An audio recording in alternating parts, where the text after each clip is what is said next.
Heuristic method എന്ന് വെച്ചാൽ എന്താണ്?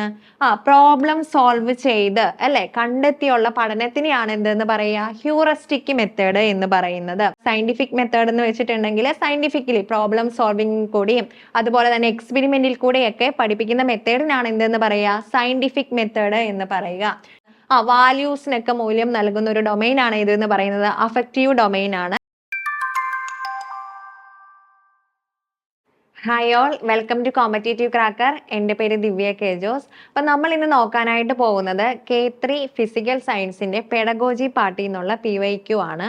അപ്പം നമുക്ക് എല്ലാവർക്കും അറിയാം അല്ലേ, മാർക്ക് ഡിസ്ട്രിബ്യൂഷൻ അനുസരിച്ച് ഏകദേശം 30ഓളം മാർക്ക് നമ്മുടെ സയൻസ് പെഡഗോജി ക്വസ്റ്റ്യൻസ് ആയിരിക്കും. അപ്പം നമുക്ക് അതുകൊണ്ട് തന്നെ ഈ കേട്ടിട്ട് പാസ്സാകുന്നതിൽ പെഡഗോജിക്ക് വളരെ ഇമ്പോർട്ടൻസ് ഉണ്ട്. അപ്പം നിങ്ങൾ എന്ത് ചെയ്യണം? നിങ്ങൾ PYQ വെച്ച് തന്നെ നിങ്ങൾ പഠിക്കാനായിട്ട് ശ്രദ്ധിക്കുക. കാരണം കുറേ ക്വസ്റ്റ്യൻസും റിപ്പീറ്റഡും അതുപോലെ തന്നെ കണക്റ്റഡ് ആയിട്ടുള്ള ഫാക്ട്സുമാണ് വീണ്ടും വീണ്ടും ചോദിച്ചുകൊണ്ടിരിക്കുന്നത്.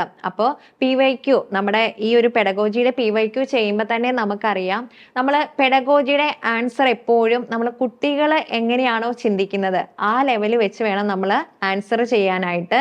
അങ്ങനെ ആൻസർ ചെയ്യുമ്പോൾ മാത്രമാണ് നമുക്ക് അത് ശരിയായിട്ടുള്ള ആൻസറിലേക്ക് എത്താനായിട്ട് സാധിക്കുകയുള്ളൂ. അപ്പം നമുക്ക് നോക്കാം ഓരോ ക്വസ്റ്റ്യൻസും. അതിലെ ഫസ്റ്റ് ക്വസ്റ്റ്യൻ എന്ന് പറയുന്നത് which of the following is A concept. ഇത് എവിടെ നിന്ന് വന്ന ക്വസ്റ്റ്യൻ ആണ്? സയന്റിഫിക് ഫാക്ട്സും കൺസെപ്റ്റും ഇവ തമ്മിലുള്ള ഡിഫറൻസിനെ ബേസ് ചെയ്തിട്ടുള്ള ക്വസ്റ്റ്യൻസ് ആണ്. അപ്പൊ ഈ തന്നിരിക്കുന്നവയിൽ ഏതാണ് കൺസെപ്റ്റ് എന്നാണ് ചോദിച്ചിരിക്കുന്നത്. അപ്പൊ നോക്കുക, ഓപ്ഷൻ എ എന്ന് പറയുന്നത് ice floats on water, B water boils at 100 degrees Celsius, C oxidation is the process of loss of electron, D when magnesium is burned magnesium oxide is formed. അപ്പൊ ഈ തന്നിരിക്കുന്ന സ്റ്റേറ്റ്മെന്റിൽ ഏതാണ് കൺസെപ്റ്റ്, ഏതാണ് facts എന്നുള്ളത് അറിഞ്ഞിരിക്കണം. അപ്പൊ എന്താണ് ഫാക്ട്സ് എന്ന് വെച്ചിട്ടുണ്ടെങ്കിൽ, അപ്പൊ ഫാക്ട്സ് എന്ന് വെച്ചിട്ടുണ്ടെങ്കിൽ നമുക്കറിയാവുന്ന ഒരു കാര്യമാണ് അല്ലേ, ഓൾറെഡി തന്നെ എക്സ്പെരിമെന്റിലി പ്രൂവ് ചെയ്തതായിട്ടുള്ള കാര്യങ്ങളെയാണ് എന്തെന്ന് പറയുന്നത്? ഫാക്ട്സ് എന്ന് പറയുന്നത്. ഓക്കെ, അപ്പൊ ഇവിടെ നോക്കുക, ഐസ് ഫ്ലോട്ട്സ് ഓൺ വാട്ടർ അല്ലെ, ഐസ് എന്ന് പറയുന്നത് വെള്ളത്തിൽ പൊങ്ങിക്കിടക്കും എന്നുള്ളത് നേരത്തെ തന്നെ പ്രൂവ് ചെയ്ത് നമുക്കറിയാവുന്ന ഒരു സത്യമാണ്. അതാണ് എന്തെന്ന് പറയുന്നത്? ഫാക്ട്സ് എന്ന് പറയുന്നത്. അപ്പൊ ഇതെന്താണ്? ഇതൊരു ഫാക്റ്റ് ആണ്.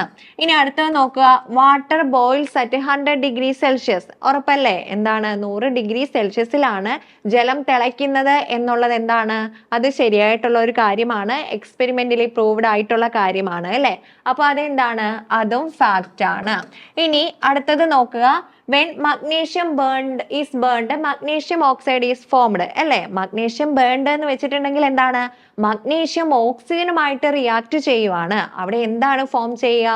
ഓക്സിജനുമായിട്ട് റിയാക്ട് ചെയ്യുമ്പം അവിടെ എന്തായാലും എന്തായിരിക്കും ഫോം ചെയ്യുക? ഓക്സൈഡ് ആയിരിക്കും ഫോം ചെയ്യുക. അപ്പൊ magnesium is burned, magnesium oxide is formed. അതും എന്താണ്? ഫാക്റ്റ് ആണ്. ഇനി നോക്കുക, ഓപ്ഷൻ സി നോക്കുക, oxidation is the process of loss of electron. അതെന്താണ്? അതൊരു കൺസെപ്റ്റ് ആണ് അല്ലെ, നമ്മൾ കൊണ്ടുവരുന്ന അല്ലെങ്കിൽ നമ്മളൊരു ചിന്തിക്കുന്ന ഒരു കൺസെപ്റ്റ് ആണ്. ഓക്സിഡേഷൻ എന്ന് പറയുന്നത് എന്താണെന്നാ പറയുന്നത്? ഇലക്ട്രോണിന്റെ ലോസിങ് ആണെന്ന് പറയുന്നത് ഒരു കൺസെപ്റ്റ് ആണ് അല്ലെ. അല്ലെങ്കിൽ നമുക്ക് വേറൊരു രീതിയിൽ പറയാം അല്ലെ, ഓക്സിഡേഷൻ എന്ന് വെച്ചിട്ടുണ്ടെങ്കിൽ എന്താണ്? അഡീഷൻ ഓഫ് ഓക്സിജൻ എന്ന് പറയുന്ന മറ്റൊരു കൺസെപ്റ്റും നമുക്ക് പറയാം. അപ്പൊ നമ്മൾ ചിന്തിക്കുന്ന ഒരു വേ ആണ് ഇവിടെ പറയുന്നത്. സോ ഇതെന്താണ്? ഇതൊരു കൺസെപ്റ്റ് ആണ്. സോ ഓപ്ഷൻ സി ആണ് ഇതിലെ കറക്റ്റ് ആയിട്ടുള്ള ആൻസർ. ഇതില് which of the following is a concept എന്ന് ചോദിച്ചിട്ടുണ്ടെങ്കിൽ ഓപ്ഷൻ സി ആണ്. Oxidation is the process of loss of electron എന്നുള്ളതാണ്. ഓക്കെ, ഇനി അടുത്ത ക്വസ്റ്റ്യൻ നോക്കുക, teacher presents different examples of ഇനേഷ്യ from day to day life situation for the formulating Newton's first law of motion. This method of teaching is called. അതായത് teacher എന്ത് ചെയ്യാണ്? Teacher ന്യൂട്ടന്റെ first law പഠിപ്പിക്കാനായിട്ട് ഓരോ ഡേയും എന്താണ്? ഇനേഷ്യനെ ബേസ് ചെയ്തിട്ടുള്ള എക്സ്പെരിമെന്റ്സ് അല്ലെങ്കിൽ എന്താണ്? Day to day life situation, daily ലൈഫുമായിട്ട് ബന്ധപ്പെട്ടിട്ടുള്ള ഇനേഷ്യയുമായിട്ട് ബന്ധപ്പെട്ടിട്ടുള്ള എക്സാമ്പിൾ ഒക്കെ പറഞ്ഞിട്ടാണ് ടീച്ചർ എന്ത് ചെയ്യുന്നത്? ന്യൂട്ടന്റെ ഫസ്റ്റ് ലോയിലേക്ക് എത്തുന്നത്. അപ്പൊ ഇത് ഏത് തരത്തിലുള്ള മെത്തേഡ് ആണെന്നാണ് ക്വസ്റ്റ്യൻ. ഓപ്ഷൻ തന്നിട്ടുണ്ട്, inductive method, deductive method, lecture method, heuristic method. ഇതിൽ നമുക്ക് ഏത് രണ്ടെണ്ണം കട്ട് ചെയ്യാനായിട്ട് പറ്റും? ലെക്ചർ മെത്തേഡും ഹ്യൂറിസ്റ്റിക് മെത്തേഡും നമുക്ക് കട്ട് ചെയ്യാനായിട്ട് പറ്റൂ അല്ലേ. ഇങ്ങനത്തെ ഒരു ക്വസ്റ്റ്യൻ വരുമ്പോഴേ നമുക്കറിയാം അത് ഒന്നെങ്കിൽ ഏതായിരിക്കും, ഇൻഡക്റ്റീവ് ആയിരിക്കും, അല്ലെങ്കിൽ ഏതായിരിക്കും, ഡിഡക്റ്റീവ് ആയിരിക്കും. അപ്പൊ അതിലേതാണെന്ന് നമ്മൾ നോക്കിയാൽ മതി. ഇതിൽ ലെക്ചർ മെത്തേഡ് എന്ന് വെച്ചാൽ എന്താണ്? ടീച്ചർ കൺസെപ്റ്റ് എക്സ്പ്ലെയിൻ ചെയ്ത് പഠിപ്പിക്കുന്നതിനെയാണ് എന്തെന്ന് പറയുന്നത്? Lecture method. അതൊരു ടീച്ചർ സെന്റേഡ് ആയിട്ടുള്ള മെത്തേഡാണ്. ഇനി അടുത്തത് നോക്കാം, ഹ്യൂറിസ്റ്റിക് മെത്തേഡ്. ഹ്യൂറിസ്റ്റിക് മെത്തേഡ് എന്ന് വെച്ചാൽ എന്താണ്? പ്രോബ്ലം സോൾവ് ചെയ്ത് അല്ലെ കണ്ടെത്തിയുള്ള പഠനത്തിനെയാണ് എന്തെന്ന് പറയുക? ഹ്യൂറിസ്റ്റിക് മെത്തേഡ് എന്ന് പറയുന്നത്. അപ്പൊ ഇവിടെ നോക്കുക, ഇവിടെ എന്താ പറഞ്ഞിരിക്കുന്നത്? ഇവിടെ എക്സാമ്പിൾ വെച്ചിട്ട് എങ്ങോട്ട് വരുവാണ്? എക്സാമ്പിൾ വെച്ചിട്ട് അതിന്റെ കൺസെപ്റ്റിലേക്ക് വരുവാണ് ചെയ്യുന്നത് അല്ലെ. അപ്പൊ അത് ഏതായിരിക്കും? അത് ഇൻഡക്റ്റീവ് മെത്തേഡ് ആയിരിക്കും. എന്ന് വെച്ചിട്ടുണ്ടെങ്കിൽ particular to general, particular to general, അങ്ങനത്തെ മെത്തേഡാണ് ഏതെന്ന് പറയുന്നത്? ഇൻഡക്റ്റീവ് മെത്തേഡ് എന്ന് പറഞ്ഞിട്ടുണ്ടെങ്കിൽ എന്താണ് എന്ന് വെച്ചാൽ ടീച്ചർ ഓരോ പർട്ടിക്കുലർ ആയിട്ട് നമ്മുടെ ഇനേഷ്യനെ ബേസ് ചെയ്തിട്ടുള്ള ഡെയിലി ലൈഫ് സിറ്റുവേഷൻ വെച്ചിട്ടുള്ള എക്സാമ്പിൾ പറയും. അങ്ങനെ എങ്ങനെയാണ് അത് ജനറൽ ആയിട്ടുള്ള ഒരു കൺസെപ്റ്റിലേക്ക് എത്തുവാണ്. ഏതാണ്? ന്യൂട്ടന്റെ ഫസ്റ്റ് ലോയിലേക്ക് എത്തുവാണ്. അപ്പൊ അങ്ങനത്തെ മെത്തേഡാണ് ഇതെന്ന് പറയുന്നത് ഇൻഡക്റ്റീവ് മെത്തേഡ് എന്ന് പറയുന്നത്. ഇനി നേരെ തിരിച്ച് ഡിഡക്റ്റീവ് മെത്തേഡ് ആണെങ്കിലോ? ഡിഡക്റ്റീവ് മെത്തേഡ് എന്താണ് ചെയ്യുന്നത്? ടീച്ചർ ആദ്യം എന്ത് ചെയ്യും? ഈ ഒരു ഫസ്റ്റ് ലോ പറയും അല്ലെ. ഫസ്റ്റ് ലോ കുട്ടികളോട് അവതരിപ്പിക്കും. എന്നിട്ട് എന്ത് ചെയ്യാണ്? അതിൽ നിന്ന് ഈ ഫസ്റ്റ് ലോയുമായിട്ടുള്ള ബന്ധപ്പെട്ടിട്ടുള്ള എക്സാമ്പിൾസ് കണ്ടുപിടിക്കാനായിട്ട് പറ്റും. അതിനെയാണ് എന്തെന്ന് പറയുന്നത്? ഡിഡക്റ്റീവ് മെത്തേഡ് എന്ന് പറയുന്നത്. നേരെ തിരിച്ചിട്ടാണ് ജനറൽ ടു പർട്ടിക്കുലർ ആണ്. Okay, general to particular. ഇനി നമുക്ക് അടുത്ത ക്വസ്റ്റ്യനിലേക്ക് പോകാം. Which of the following is not the characteristics of scientific attitude എന്ന് വെച്ചാല് സയന്റിഫിക് ആറ്റിറ്റ്യൂഡിന്റെ ക്യാരക്ടറിസ്റ്റിക്സ് അല്ലാത്തത് ഏത് എന്നാണ് ചോദിച്ചിരിക്കുന്നത്. അപ്പൊ നമുക്ക് സയന്റിഫിക് ആറ്റിറ്റ്യൂഡ് എന്താണെന്ന് അറിഞ്ഞിരിക്കണം, അത് റിലേറ്റഡ് ആയിട്ടുള്ള കാര്യങ്ങൾ അറിഞ്ഞിരിക്കണം. എങ്കിൽ മാത്രമാണ് അതിന്റെ ആറ്റിറ്റ്യൂഡില് ബന്ധമില്ലാത്തത് ഏത് എന്നുള്ളതിന് നമുക്ക് ആൻസർ ചെയ്യാനായിട്ട് പറ്റുള്ളൂ. അപ്പൊ ഇവിടെ നോക്കുക, ഏതൊക്കെയാണ് തന്നിരിക്കുന്നത്? Open minded, B adopt scientific method in thinking and working, C spirit of enquiry and curiosity, D accepting all opinions quickly. അപ്പൊ ഇതില് ഏതാണ് സയന്റിഫിക് ആറ്റിറ്റ്യൂഡുമായിട്ട് ബന്ധമില്ലാത്തത് എന്നാണ് ചോദിച്ചിരിക്കുന്നത്. അപ്പൊ ഇവിടുത്തെ ആദ്യത്തെ ഓപ്ഷൻ നോക്കുക, ഓപ്പൺ മൈൻഡഡ് അല്ലെ. സയന്റിഫിക് ആറ്റിറ്റ്യൂഡ് ഉള്ള ഒരു വ്യക്തി എങ്ങനെയായിരിക്കും? ഓപ്പൺ മൈൻഡഡ് ആയിരിക്കും അല്ലെ. അത് സയന്റിഫിക് ആറ്റിറ്റ്യൂഡുമായിട്ട് റിലേറ്റഡ് ആണ്. ഇനി ബി നോക്കുക, adopt scientific method in thinking and working അല്ലെ. എന്താണ്? വർക്ക് ചെയ്യുമ്പോഴും അതുപോലെ തന്നെ ചിന്തിക്കുമ്പോഴും ഒക്കെ സയന്റിഫിക് ആയിട്ടുള്ള മെത്തേഡ് യൂസ് ചെയ്യും സയന്റിഫിക് ആറ്റിറ്റ്യൂഡ് ഉള്ള ഒരു വ്യക്തി എന്ന് പറയുന്നത്. അതും എന്താണ്? കറക്റ്റ് ആണ്. ഇനി നോക്കുക, spirit of enquiry and curiosity അല്ലെ. സയന്റിഫിക് ആറ്റിറ്റ്യൂഡ് ഉള്ളവരെ സംബന്ധിച്ച് നമുക്കിപ്പോ സയന്റിസ്റ്റുകളെയൊക്കെ നോക്കിയാൽ അറിയാം, അവരെപ്പോഴും എന്തായിരിക്കും? പുതിയ കാര്യങ്ങൾ അറിയാനുള്ള ഒരു ക്യൂരിയോസിറ്റിയും അതുപോലെ തന്നെ എൻക്വയറി ഒക്കെ ആയിരിക്കും എപ്പോഴും എന്ന് പറയുന്നത്. അപ്പൊ അതും എന്തിന്റെ ലക്ഷണമാണ്? സയന്റിഫിക് ആറ്റിറ്റ്യൂഡിന്റെ ലക്ഷണമാണ്. ഇനി നോക്കുക, option D accepting all opinions quickly അല്ലെ. സയന്റിഫിക് ആറ്റിറ്റ്യൂഡ് ഉള്ള ഒരു വ്യക്തി എന്ന് പറയുന്നത് എല്ലാവരുടെയും ഒപ്പീനിയൻ അതേപടി തന്നെ അഡോപ്റ്റ് ചെയ്യുവോ? ഇല്ല. അതിൽ കറക്റ്റ് ആയിട്ടുള്ളത് ഏതാണ് അല്ലെങ്കിൽ ശരിയായിട്ടുള്ളത് ഏത് എന്ന് മാത്രമാണ് എന്ത് ചെയ്യുള്ളൂ?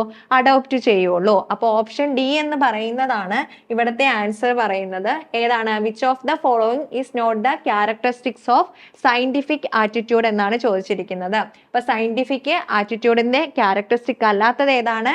ആക്സെപ്റ്റിംഗ് ഓൾ ഒപ്പീനിയൻസ് ക്വിക്കലി എന്നുള്ളതാണ്. ഓക്കെ, ഇനി അടുത്ത ക്വസ്റ്റ്യൻ നോക്കുക, which of the following is not an approach to curriculum. നമുക്കറിയാം അല്ലെ, കരിക്കുലത്തിൽ നമ്മൾ ഡിഫറെന്റ് ആയിട്ടുള്ള അപ്രോച്ചസ് പഠിക്കുന്നുണ്ട്. അപ്പൊ ഇതിലില്ലാത്ത അപ്രോച്ച് ഏതാണെന്നാണ് ചോദിച്ചിരിക്കുന്നത്.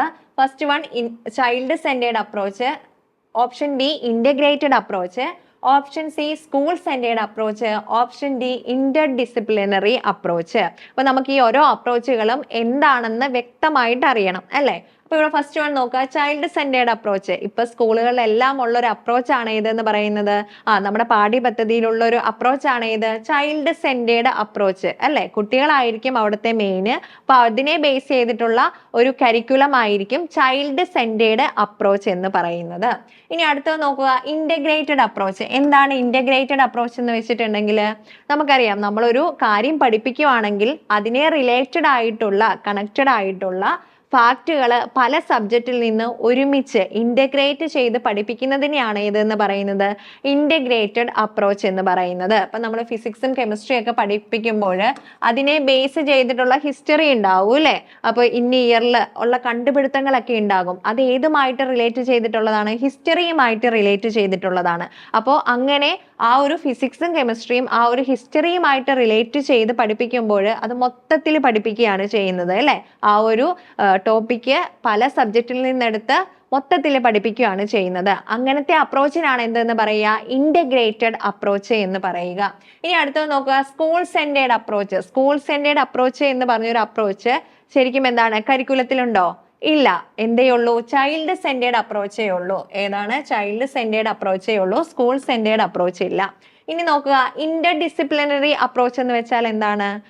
ഇന്റർ ഡിസിപ്ലിനറി അപ്രോച്ച് എന്ന് വെച്ചിട്ടുണ്ടെങ്കിൽ നമുക്കൊരു കരിക്കുലം ഉണ്ട് അല്ലേ? ആ കരിക്കുലത്തിൽ നമ്മൾ പ്രത്യേകിച്ചൊന്ന് ഫോക്കസ് ചെയ്ത് പഠിപ്പിക്കുന്ന കാര്യങ്ങളല്ല, എന്നാൽ പോലും കുട്ടി അത് പഠിച്ചു കഴിയുമ്പോഴത്തേക്കും എന്താണ്, കുറെ വാല്യൂസ് ഒക്കെ അല്ലേ? ഇപ്പം എക്സാമ്പിൾ ആയിട്ട് ടീച്ചേഴ്സിനെ റെസ്പെക്ട് ചെയ്യണം, മുതിർന്നവരെ ബഹുമാനിക്കണം, അതുപോലെ എന്താണ് ഫ്രണ്ട്സുമായിട്ട് ഷെയർ ചെയ്യണം, അങ്ങനത്തെ കുറെ മോറൽ വാല്യൂസ് ഒക്കെ അവർക്ക് കിട്ടും. അങ്ങനത്തെ അപ്രോച്ചിനാണ് എന്തെന്ന് പറയുന്നത്? ഇന്റർ ഡിസിപ്ലിനറി അപ്രോച്ച് എന്ന് പറയുന്നത്. അപ്പൊ ഇവിടുത്തെ ക്വസ്റ്റ്യൻ എന്തായിരുന്നു? Which of the following is not an approach to curriculum എന്നാണ് ചോദിച്ചിരിക്കുന്നത്. അപ്പൊ ഇതില് അപ്രോച്ച് ഇല്ലാത്തത് ഏതാണ്? School centred approach. Option C ആണ് ഇവിടത്തെ ആൻസർ. ഓക്കെ, ഇനി നോക്കുക, identify the most appropriative way of teaching from the following to develop observation skill while teaching concept self induction. അപ്പൊ ഇവിടെ നോക്കുക, ഇവിടെ എന്താണ്? ഒരു ആപ്ലിക്കേഷൻ ലെവൽ ആയിട്ടുള്ള ഒരു ക്വസ്റ്റ്യൻ ആണ് അല്ലേ? അപ്പൊ ടീച്ചർ എന്ത് പഠിപ്പിക്കുകയാണ്? സെൽഫ് ഇൻഡക്ഷൻ എന്ന് പറഞ്ഞിട്ടുള്ള ഫിസിക്സിലെ ഒരു ടോപ്പിക്ക് പഠിപ്പിക്കുകയാണ്. അപ്പൊ അവിടെ എന്ത് ഡെവലപ്പ് ചെയ്യണം? ഒബ്സർവേഷൻ സ്കില്ലാണ് കുട്ടിയുടെ ഡെവലപ്പ് ചെയ്യേണ്ടത്. ഇവിടെ ക്വസ്റ്റ്യൻ നോക്കുക, following to develop observation skill എന്ന് വെച്ചാൽ എന്താണ്? നിരീക്ഷണ പാഠം അല്ലെ? നിരീക്ഷിക്കാനുള്ള ആ ഒരു കഴിവാണ് അവിടെ ഡെവലപ്പ് ചെയ്യേണ്ടത്. അങ്ങനെയാണെങ്കിൽ ഇതിൽ ഏത് പ്രോസസ്സാണ് ടീച്ചർ യൂസ് ചെയ്യേണ്ടത് എന്നുള്ളതാണ് ഇവിടുത്തെ ക്വസ്റ്റ്യൻ എന്ന് പറയുന്നത്. അപ്പൊ ഇവിടെ നോക്കുക, first one lecturing about the process, second one discussing the process, third one telling about the application of the process, fourth one demonstrating the process. അപ്പൊ ഇവിടെ നോക്കുക, ആദ്യത്തെ എന്ന് പറഞ്ഞിട്ടുണ്ടെങ്കിൽ എന്താണ്? ടീച്ചർ ആ ഒരു സെൽഫ് ഇൻഡക്ഷനെ പറ്റി പ്രത്യേകിച്ച് ജസ്റ്റ് ഒന്ന് ക്ലാസ് എടുക്കുകയാണ് അല്ലെ? ജസ്റ്റ് ഒന്ന് എക്സ്പ്ലെയിൻ ചെയ്യുവാണെങ്കിൽ കുട്ടിയുടെ ഒബ്സർവേഷൻ സ്കിൽ അവിടെ വർദ്ധിക്കുവോ? ഇല്ല. അപ്പൊ അതെന്താണ്? അത് തെറ്റാണ്.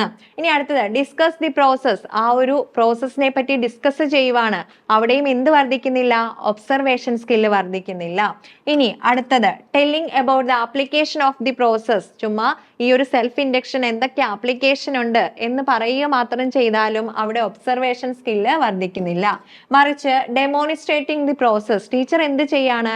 ഈ ഒരു സെൽഫ് ഇൻഡക്ഷനെ ഡെമോണിസ്ട്രേറ്റ് ചെയ്യുവാണ് അല്ലെ? ക്ലാസ്സിൽ വെച്ചിട്ട് അതെങ്ങനെയാണ് എന്നുള്ള കാര്യങ്ങള് കാണിച്ചു കൊടുക്കുകയാണെങ്കിൽ അവിടെ എന്ത് വർദ്ധിക്കും? കുട്ടിയുടെ ഒബ്സർവേഷൻ സ്കില്ല് ഡെവലപ്പ് ചെയ്യും. അപ്പൊ ഇവിടുത്തെ ആൻസർ എന്ന് പറയുന്നത് ഓപ്ഷൻ ഡി ആണ്, ഡെമോണിസ്ട്രേറ്റിംഗ് ദി പ്രോസസ്. അപ്പൊ നമ്മൾ ഈ കണ്ടിരിക്കുന്ന ക്വസ്റ്റ്യൻ ഒക്കെ ഓരോ അപ്രോച്ചിനെ കുറിച്ചും അല്ലെങ്കിൽ ഓരോ പ്രോസസ്സിനെ കുറിച്ചും സയന്റിഫിക് വാല്യൂവിനെ കുറിച്ചൊക്കെ എപ്പോഴും മാറി മാറി ചോദിച്ചുകൊണ്ടിരിക്കുന്നതാണ്. അപ്പൊ നിങ്ങൾ നിർബന്ധമായിട്ടും പഠിക്കേണ്ട പോർഷൻസ് ആണ് ഇത് റിലേറ്റഡ് ആയിട്ടുള്ള ഫാക്ട്സ് ഒക്കെ. ഓക്കെ, ഇനി അടുത്ത ക്വസ്റ്റ്യൻ നോക്കുക, which of the following is not true about the science workbook. എന്ന് വെച്ചാൽ എന്താണ് ക്വസ്റ്റ്യൻ? സയൻസ് വർക്ക് ബുക്കുമായിട്ട് ബന്ധപ്പെട്ട ശരിയല്ലാത്ത പ്രസ്താവന ഏത് എന്നാണ് ചോദിച്ചിരിക്കുന്നത്. അപ്പൊ നമുക്കറിയാം എന്താണ് സയൻസ് വർക്ക് ബുക്ക് എന്ന് വെച്ചിട്ടുണ്ട്. കുട്ടികൾക്ക് സയൻസുമായിട്ട് ബന്ധപ്പെട്ടിട്ടുള്ള ചെയ്യാനുള്ള ഒരു ബുക്കാണ് അല്ലെ? വർക്കുകൾ കൊടുത്തിരിക്കുന്ന ബുക്കിനെയാണ് എന്തെന്ന് പറയുന്നത്? വർക്ക് ബുക്ക് എന്ന് പറയുന്നത്. അപ്പൊ നോക്കുക, it promote self assessment, B. It ready reference for teachers, C. It's reinforce learning, D. It promotes scientific thinking. അപ്പൊ ഇതിലെ ഫസ്റ്റ് ഓപ്ഷൻ നോക്കുക, ഇറ്റ് പ്രൊമോട്ട് സെൽഫ് അസസ്മെന്റ് അല്ലെ? സയൻസ് വർക്ക് ബുക്കിൽ ഇപ്പൊ എക്സാമ്പിൾ ആയിട്ട് ഒരു പ്രോബ്ലം ആണെങ്കിൽ ആ പ്രോബ്ലം ചെയ്യുന്ന ഒരു കുട്ടിക്ക് എന്ത് ചെയ്യാനായിട്ട് പറ്റും? തന്റെ ലെവൽ എങ്ങനെയാണെന്ന് മനസ്സിലാക്കാനായിട്ട് പറ്റും. അപ്പൊ അതെന്താണ്? ഇറ്റ് പ്രൊമോട്ട് സെൽഫ് അസസ്മെന്റ് എന്ന് പറയുന്നത് സയൻസ് വർക്ക് ബുക്കിനെ ബേസ് ചെയ്തിട്ട് ശരിയായിട്ടുള്ള പ്രസ്താവനയാണ്. ഇനി അടുത്തത് നോക്കുക, it is ready reference four teachers അല്ലെ? ടീച്ചേഴ്സിന് ഒരു റെഫറൻസ് ബുക്കാണോ സയൻസ് വർക്ക് ബുക്ക് എന്ന് പറയുന്നത്? അല്ല. കാരണം എന്താണ്? ഇത് സ്റ്റുഡൻസിനുള്ള ഒരു ബുക്കാണ്. സ്റ്റുഡൻസിന് റെഫർ ചെയ്യാനുള്ള അല്ലെങ്കിൽ അവർക്ക് വർക്ക് ചെയ്യാനുള്ള ഒരു ബുക്കാണ് ഏതെന്ന് പറയുന്നത്? സയൻസ് വർക്ക് ബുക്ക് എന്ന് പറയുന്നത്. അതുകൊണ്ട് ഓപ്ഷൻ ബി എന്ന് പറയുന്നത് ഇവിടെ എന്താണ്? സയൻസ് വർക്ക് ബുക്കുമായിട്ട് ബന്ധപ്പെട്ട് ശരിയല്ലാത്ത പ്രസ്താവനയാണ്. ഇനി അടുത്തത് നോക്കുക. ഇറ്റ് റെയിൻഫോഴ്സ് ലേണിംഗ് അല്ലെ? ഇപ്പൊ കുറെ കുട്ടികളെ ആണെങ്കിൽ സയൻസ് ആറ്റിറ്റ്യൂഡ് ഉള്ള വ്യക്തിക്ക് എന്താണ് ഇങ്ങനെയൊക്കെ വർക്ക് ചെയ്യുമ്പോൾ അല്ലെങ്കിൽ ഇങ്ങനത്തെയൊക്കെ കാര്യങ്ങൾ ചെയ്യുമ്പോൾ എന്ത് ചെയ്യും? ലേണിങ്ങിനെ റെയിൻഫോഴ്സ് ചെയ്യാനായിട്ട് സാധിക്കും. അപ്പൊ അതും കറക്റ്റ് ആണ്. ഇനി ഓപ്ഷൻ ഡി നോക്കുക. ഇറ്റ് പ്രൊമോട്ട് സയന്റിഫിക് തിങ്കിങ് അല്ലെ? നമുക്ക് സയൻസുമായിട്ട് റിലേറ്റ് ചെയ്തിട്ടുള്ള കാര്യങ്ങൾ ചെയ്യുമ്പോൾ സ്വാഭാവികമായിട്ടും അവിടെ എന്ത് കൂടും? സയന്റിഫിക് തിങ്കിങ് കൂടും. അപ്പോ ഈ മൂന്നും ഓപ്ഷൻ എയും സിയും ഡിയും എന്താണ്?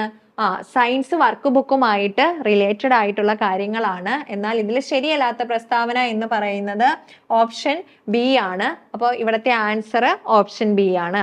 ഓക്കെ, അപ്പൊ നിങ്ങൾ നല്ല രീതിയിൽ തന്നെ ഇതുപോലെ ഇപ്പൊ നമ്മൾ കണ്ട ഈ ഒരു PYQ ഒക്കെ പോലെ തന്നെ നിങ്ങൾ പഠിച്ചു തന്നെ തുടങ്ങണം.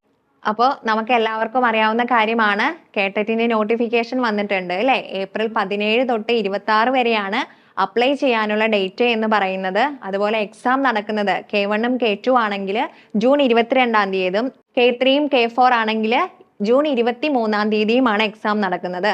അപ്പൊ നിങ്ങൾ ആലോചിച്ച് നോക്കൂ, നമുക്ക് മിനിമം ഒരു 60 ദിവസം മാത്രമാണ് കേട്ടറ്റിന് വേണ്ടി പ്രിപ്പയർ ചെയ്യാനായിട്ടുള്ളൂ. അപ്പൊ ഇനിയും നിങ്ങൾ K3 ഒന്നും പാസ്സായിട്ടില്ല എങ്കിൽ നമ്മുടെ കോഴ്സിൽ ജോയിൻ ചെയ്യുക. നമ്മൾ 60 ഡേയ്സ് ടൈം ടേബിളുമായിട്ട് പുതിയ കോഴ്സ് ഉടനെ തന്നെ സ്റ്റാർട്ട് ചെയ്യുന്നതാണ്. അപ്പൊ നിങ്ങൾക്ക് അറിയാം അല്ലെ, ഇനി HSA ആണ് വിളിക്കാനുള്ളത്. അപ്പൊ കഴിഞ്ഞ LP UP വിളിച്ചു കഴിഞ്ഞപ്പോൾ ഈ കഴിഞ്ഞ കേട്ടറ്റ് എഴുതിയവരെ സംബന്ധിച്ച് അവർക്ക് അപ്ലൈ ചെയ്യാനായിട്ട് സാധിച്ചില്ല അല്ലെ? അതൊരു വലിയൊരു നിരാശയായിരുന്നു കുറെ പേർക്ക്.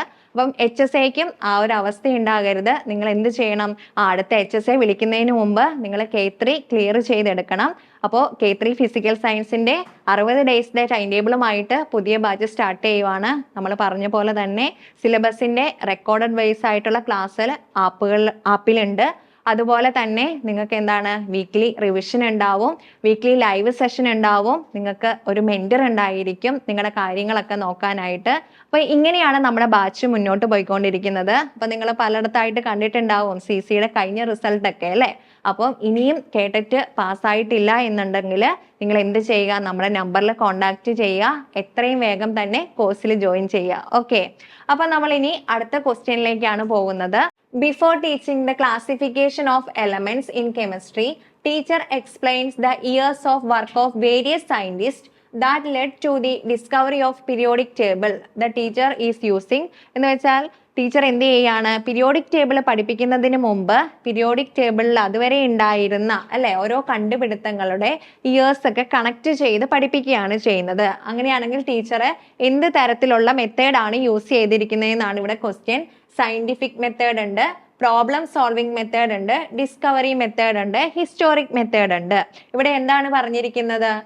ക്ലാസിഫിക്കേഷൻ ഓഫ് എലമെന്റ്സ് പഠിപ്പിക്കുമ്പോൾ teacher years of work of various scientist that led to the discovery of periodic table, അതായത് പീരിയോഡിക് ടേബിളിലെ കണ്ടുപിടുത്തത്തിലേക്ക് നയിച്ച കണ്ടുപിടുത്തങ്ങളുടെ ഇയേഴ്സ് വെച്ച് കണക്ട് ചെയ്തിട്ട് ആണ് ടീച്ചർ പഠിപ്പിക്കുന്നത്. അങ്ങനെയാണെങ്കിൽ ഇത് ഏത് മെത്തേഡ് ആണെന്നാണ് ചോദിച്ചിരിക്കുന്നത്. അപ്പൊ നമുക്കറിയാം ഇയേഴ്സുമായിട്ട് ബന്ധപ്പെട്ടിട്ടുള്ള ഒരു മെത്തേഡ് ആണെങ്കിൽ അല്ലെ അവിടെ എന്താണ് പറയുന്നത്? ഹിസ്റ്ററി ആണ് അല്ലെ പറയുന്നത്, ചരിത്രമാണ് പറയുന്നത്. അങ്ങനെയാണെങ്കിൽ ഏതായിരിക്കും ആൻസർ എന്ന് പറയുന്നത്? ഓപ്ഷൻ ഡി ആണ്, ഹിസ്റ്റോറിക് മെത്തേഡ് ആണ്. ഇതിൽ നമുക്കറിയാം സയന്റിഫിക് മെത്തേഡ് എന്ന് വെച്ചാൽ എന്താണ്? സയന്റിഫിക് മെത്തേഡ് എന്ന് വെച്ചിട്ടുണ്ടെങ്കിൽ സയന്റിഫിക്കലി പ്രോബ്ലം സോൾവിംഗ് കൂടിയും അതുപോലെ തന്നെ എക്സ്പെരിമെന്റിൽ കൂടെയൊക്കെ പഠിപ്പിക്കുന്ന മെത്തേഡിനാണ് എന്തെന്ന് പറയുക? സയന്റിഫിക് മെത്തേഡ് എന്ന് പറയുക. ഇനി പ്രോബ്ലം സോൾവിംഗ് മെത്തേഡും എന്തിന് എക്സാമ്പിൾ ആണ്? ഒരു സയന്റിഫിക് മെത്തേഡിന് എക്സാമ്പിൾ ആണ്. ഇനി ഡിസ്കവറി മെത്തേഡ് ആണെങ്കിൽ എന്താണ്? പുതിയ കാര്യങ്ങൾ കണ്ടെത്തിയുള്ള പഠനത്തിനെയാണ് എന്ത് പറയുക? ഡിസ്കവറി മെത്തേഡ് എന്ന് പറയുക. ഓക്കെ, ഇനി നോക്കുക. Unit plan is essential while planning science teaching. Which of the following is not a features of unit plan? നമ്മൾ എപ്പോഴും തന്നെ ചോദിക്കുന്ന ഒരു ക്വസ്റ്റ്യൻ ആണ് യൂണിറ്റ് പ്ലാനുമായിട്ട് ബന്ധപ്പെട്ടത്. അപ്പൊ യൂണിറ്റ് പ്ലാനിന്റെ ഫീച്ചേഴ്സ് അല്ലാത്തത് ഏതെന്നാണ് ചോദിച്ചിരിക്കുന്നത്. അപ്പൊ ഇവിടെ നോക്കുക. ഓപ്ഷൻ എ എന്ന് പറയുന്നത് it indicates that what content is included in the unit. Option B it indicates the teaching method. Option C it indicates the teaching sequence of unit. Option D it is a teacher centred. ഇതിൽ ഏതാണ് unit പ്ലാനുമായിട്ട് ശരിയല്ലാത്ത പ്രസ്താവന എന്നാണ് ചോദിച്ചിരിക്കുന്നത്. Option A നോക്കുക, it indicates that what content is included in the unit. അല്ലെ, നമുക്കറിയാം ഒരു unit plan എഴുതുമ്പോൾ നമ്മുടെ അവിടെ എന്താണ് എഴുതുന്നത്, എന്ത് കണ്ടന്റ് ആണ് അല്ലെ, ആ യൂണിറ്റിൽ എന്ത് കണ്ടന്റ് ആണ് ഇൻക്ലൂഡ് ചെയ്തിരിക്കുന്നത് എന്നുള്ളത് നമ്മൾ അവിടെ എഴുതും. അപ്പൊ അത് യൂണിറ്റ് പ്ലാനുമായിട്ട് കറക്റ്റ് ആയിട്ടുള്ള സെന്റൻസ് ആണ്. ഇനി ഓപ്ഷൻ ബി നോക്കുക, it indicates the teaching methods. ഇനി ആ കണ്ടന്റിനെ ബേസ് ചെയ്ത് എന്തൊക്കെ ടീച്ചിങ് മെത്തേഡ്സ് ഉപയോഗിച്ചിട്ടാണ് ടീച്ചർ ആ യൂണിറ്റ് പഠിപ്പിക്കുന്നത് എന്നുള്ളത് അവിടെ ഇൻഡിക്കേറ്റ് ചെയ്യും. അതും എപ്പോൾ എന്താണ് യൂണിറ്റ് പ്ലാനുമായിട്ട് റിലേറ്റ് ചെയ്തിട്ടുള്ള കറക്റ്റ് ആയിട്ടുള്ള സ്റ്റേറ്റ്മെന്റ് ആണ്.